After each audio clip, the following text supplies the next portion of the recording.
Alright everybody, welcome back to Only Divergences. Here we focus only on technical analysis and more importantly those beautiful divergent patterns which can produce massive returns.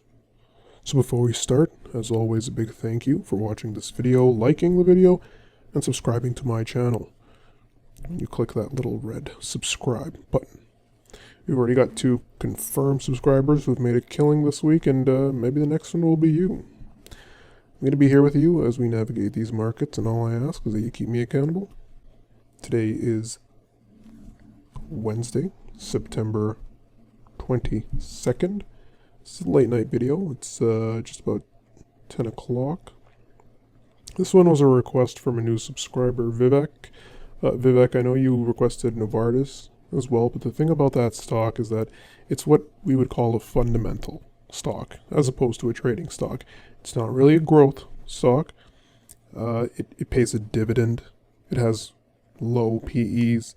It's got low turnover, low price to book, but it also looks like it trades generally within a range. I think people buy this stock to buy and to hold it, not to trade it.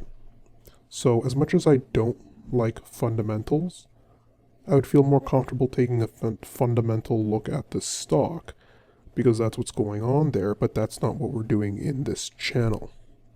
So that's my view on Novartis. Let's take a look at DraftKings, which was your full request. Today we're looking at DraftKings. Ticker symbol is DKNG, trades on the NASDAQ. And as always, we start with the weekly. And we can see here that the stock's in a nice uptrend.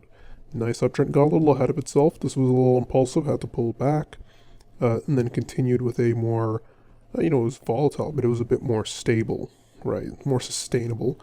A move higher until, towards the end of winter, beginning of spring, we saw pullback, and this is a new high.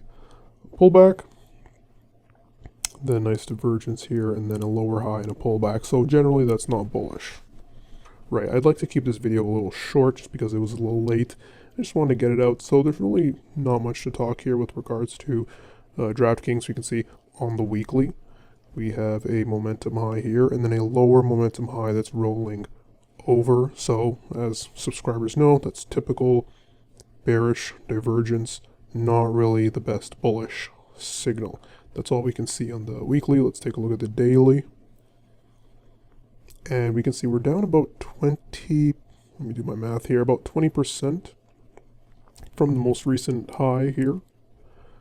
We can see the MACD has rolled over, but we're now at a point where things have moved very low very quickly, and the stock is presenting potential for a little bit of a maybe 1 or 2 day relief rally. Possibly also I want to point out the stock is right at this orange line, which is the 200-day exponential moving average. It's as good a place as any to get a little bounce here. But if we want to see what that bounce looks like, we got to take a look at the hourly a bit deeper. And on the hourly, we can see that the negative momentum, as evidenced by this negative histogram, seems to be coming to an end. We had quite a bit of a negative histogram here, but it's gotten smaller, smaller, smaller. Looks like we're at green. I think there's very real potential. We could see a little pop up here, but the question we have to ask ourselves as always is, how far is that pop going to go? Is it material? Is it tradable? Well, one thing that we want to point out here is that the stock, after trading above the 200 period moving average on the hourly here, has now dipped below it. I would be of the opinion that this stock, while it might have some bounces around here, is likely going to continue to consolidate before it presents a really good opportunity to go long. And that makes sense because it's just had that opportunity, now it's pulling back. The trend that was this move right here is over, right? It was tested here, and it moved to the downside. So, what am I personally looking for? Well, I'm looking for the same thing I always look for, bullish divergence. So we have a low here, but now we have a new low here. So if we're going to have bullish divergence on the hourly chart, we would want to see this curl up and then form a higher low here, with price forming an equal or slightly higher low. Now, just on the face of it, it doesn't look like that's what the market wants to do. But in any event, the question we have to ask is, what are we going to do tomorrow? so at the open on Thursday. And part of me thinks that we're going to get a gap, maybe a gap that moves and then consolidates a little bit. This isn't very constructive for a nice move higher. It is, however, constructive for a gap reversal because there's a lot of negative energy that needs to be released. And the downside seems pretty contained, just for now, I would assume. Also, the 200-day moving average, which I pointed out there as well. But the long and the short of it really is that there's no strong material upside for DraftKings tomorrow. We could do a little look into the 30-minute, and again, no bullish divergence, that's very clear. Now, a lack of bullish divergence does not mean that the stock will not go higher, right?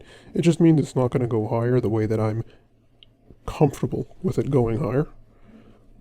And if I wait for those moves, which are comfortable, well, then I'll be able to do very, very well, as many of you have seen this week with the Robinhood move.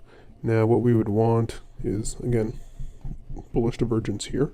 So we'd want this to move over, and we would want to form a new higher low here, which would be divergence. And at that point, we could say that it would be interesting to go long.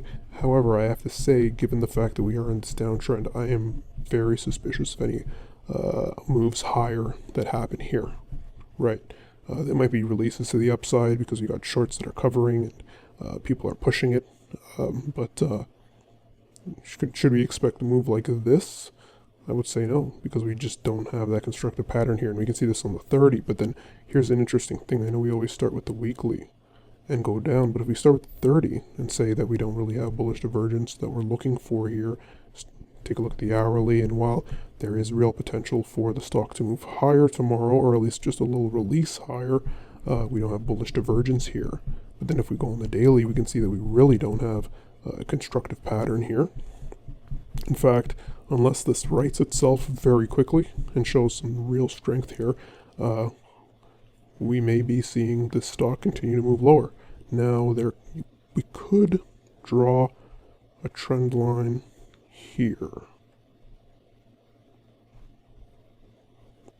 Now, this is a little tough.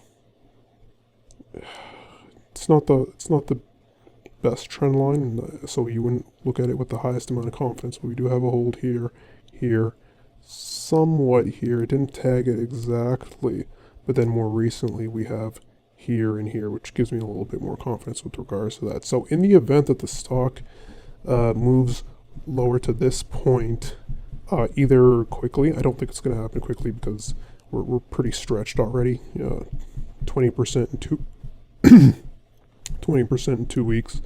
I think we either consolidate or we get a nice bounce and maybe we fade the bounce. But if we do move down to this level, you'd want to keep an eye on that as a potential bounce area. Now, will it go lower after that or higher? It's tough to say. But if you're conducting analysis like this, you don't need to answer that question right now. All we need is what we have discussed right now. And so I'll leave it at that for this video right now. Remember to like and subscribe, and I'll see you tomorrow. Take care.